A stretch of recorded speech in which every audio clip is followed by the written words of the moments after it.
તાપમાન અંગે હવામાન વિભાગની આગાહી આવનારા 6 દિવસ ગુજરાતમાં વરસાદની શક્યતા.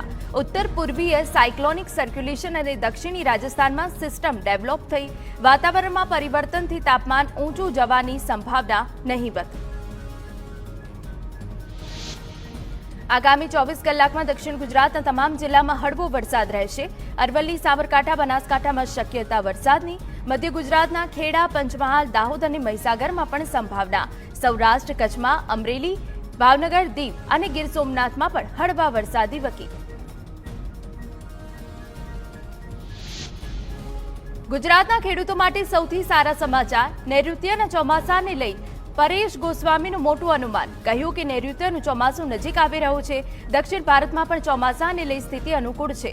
12 થી 13 દિવસમાં ભારત આસપાસના ટાપુઓ પર ચોમાસું આવી શકે. પ્રી મોન્સૂન એક્ટિવિટીને લઈ અંબાલાલ પટેલની આગાહી. ગુજરાતમાં મધ્ય અને ઉત્તર ગુજરાતમાં વરસાદની શક્યતા. સૌરાષ્ટ્ર, કચ્છમાં પણ આંધી વંટોળ સર્જાવાનું અંબાલાલનું અનુમાન. દેશના ઘણા ભાગોમાં પણ ગાજવીજ સાથે વરસાદની સંભાવના.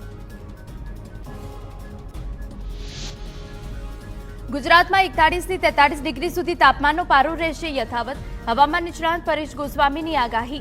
હીટવેવનો પણ સામનો કરવો પડી શકે. રાજ્યના ઘણા વિસ્તારમાં તાપમાનનો પારો 44 ડિગ્રી સુધી પણ જઈ શકે.